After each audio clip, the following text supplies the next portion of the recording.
आप इस दरगाह में या इस मंदिर में या इस क्रिश्चियन मिनिस्ट्री में पहुंचेंगे, वहां जो बाबा हैं ठीक कर ही देंगे उसको। ये उसके मन में बार बार बैठा हुआ है, विश्वास है। इस विश्वास को बोलते हैं प्लेसिबो। और प्लेसिबो का मतलब है क्योंकि मुझे विश्वास था कि मैं इस दवाई से या इस डॉक्टर से ठीक हो जाऊंगा, मैं उसके पास जाकर सच में ठीक हो जाऊंगा। इसको मनोविज्ञान में, मतलब मेडिकल साइंस में प्लेसिबो कहते हैं। इसका उल्टा होता है नोसिबो।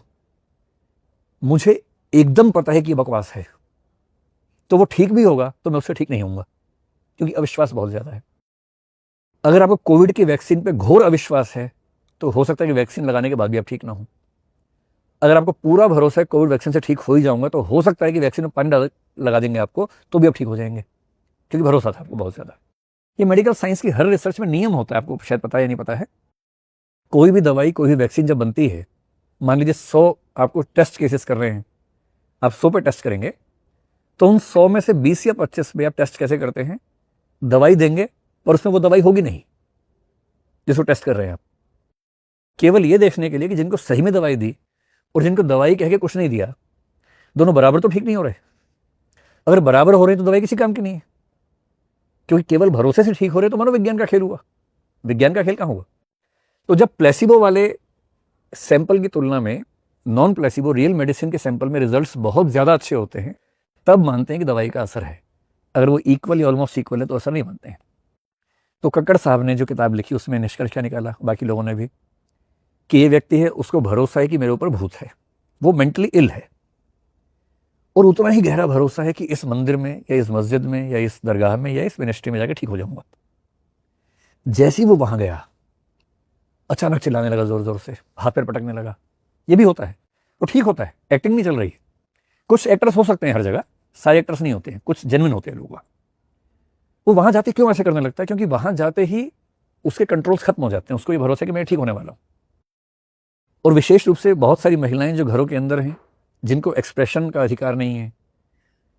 कई लोग इसलिए परेशान हैं कि उनके मन में बहुत कुछ भरा हुआ है, कहीं बोल नहीं पाए जिंदगी में, इतना घुट गए कि बोल नहीं पा रहे हैं। उन्हें केवल कैथारसिस की जरूरत है, यानी अपनी भावनाएं निकालने की जरूरत है। लाइफ इन ए मेट्रो या मेट्रो इन दिनों में आपने देखा होगा, एक सीन दोनों फिल्मों में है कि एक लड़की जो बहुत परेशान है, उसका बॉयफ्रेंड लेके जाता है कि चिल्लाओ जोर से, और चिल्लाने से रिलीफ मिल गया। इसको कैथारसिस कहते हैं, कि मन फ्री हो गया। अब ये जैसे ही वहां गए, अच्छा, जिस महिला को घर के अंदर चिल्लाना अलाउड नहीं है, यहाँ अलाउड है, क्योंकि यहाँ पर तो झाड़ फूंक चल रही है और ओझा के हाथ में झाड़ू है। अगर उसके सास ससुर ने बोला कि चिल्ला क्यों रही है, वो उनको भी टांग देगा साथ में, तो वहां सब खौफ में है। ये लड़की वहां सामने है, बहू जनरली। अब ये वहां चिल्ला के अपनी बात कर रही है, सामने वाले व्यक्ति पर भरोसा है, वो साथ में चिल्ला रहा है, वो उसको कह रहा है कि भूत निकल बाहर, निकल बाहर। ये इतनी उसमें तल्लीन हो गई है कि जोर से चिल्ला रही है, पागलों की तरह हाथ पैर मार रही है।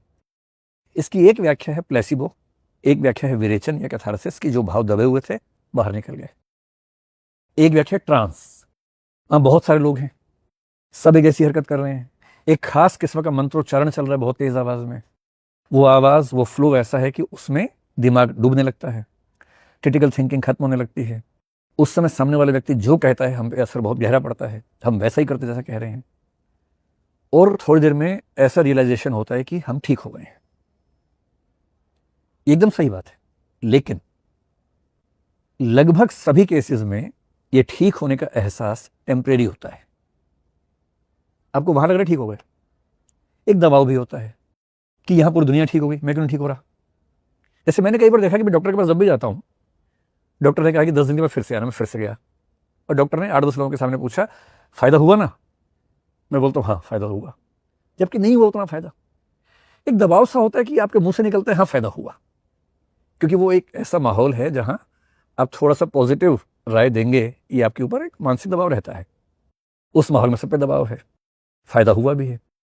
चिल्लाने से, मन की बात निकल जाने से रिलीफ बड़ा गहरा मिला है, थकान सी दूर हो गई है। अभी व्यक्ति पेरेंट्स के साथ, परिवार के साथ घर जा रहा है, गहरी नींद में चला गया है, क्योंकि ट्रांस जैसी अवस्थाओं पर नींद बड़ी गहरी आती है।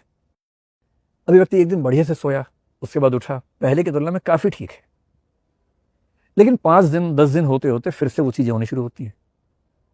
उस लेवल पर आने में टाइम लगता है, पर एक समय का वो लेवल भी आता है, फिर लेके जाना पड़ता है, क्योंकि विश्वास है ही, वहां गए फिर से वो सब हुआ, फिर थोड़ा सा रिलीफ हुआ।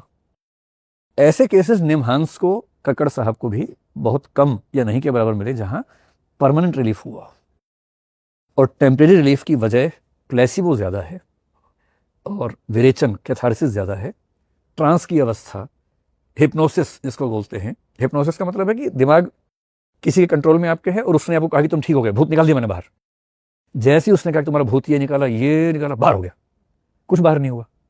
पर इसको इतना भरोसा इस व्यक्ति पे है कि इसको लग गया कि बाहर हो गया भूत, निकला कुछ नहीं है। पर क्योंकि इस व्यक्ति को भरोसा था कि मुझ पे भूत है और ये व्यक्ति भूत निकाल सकता है और उसने निकाल दिया है, इसको लग रहा है कि मैं फ्री हो गया, अब 5 दिन 10 दिन एकदम ठीक रहेगा, धीरे धीरे फिर हो सकता है कि परेशानी हो। इसलिए ये ध्यान रखना है कि अब तो न्यूरो साइंस है, साइकेट्री है हमारे पास। जब तक वो नहीं था तब तक इन्हीं लोगों ने गाँवों के अंदर, ट्राइबल पॉपुलेशन में, रिलीजियस पॉपुलेशन में लोगों को राहत दी है। तो एक सिरे से खारिज कर देना ठीक नहीं है। लेकिन हाँ, आज के ज़माने में जब हम पता लगी गया है कि क्या क्या दिक्कत हो रही है, जब पता है कि मेडिसिन के अब तो मेडिसिन बन गई हैं, अब लगभग हर मेंटल डिसऑर्डर के लिए मेडिसिन हैं हमारे पास, रिलीफ मिलता है। तो ज़्यादा अच्छा है कि अब लोग जाएं डॉक्टर के पास। और झाड़ फूंक में दिक्कत ये भी है कि कभी कभी झाड़ फूंक करते करते असली ट्रीटमेंट में देर हो जाती है, और जब आप पहुंचते हैं असली ट्रीटमेंट के लिए तब तक इलाज करना संभव नहीं बचता है। इसलिए उनका महत्व है कल्चरल मेडिसिन के रूप में, लेकिन आप उस भरोसे रहें, ये ठीक नहीं है, अच्छा नहीं है।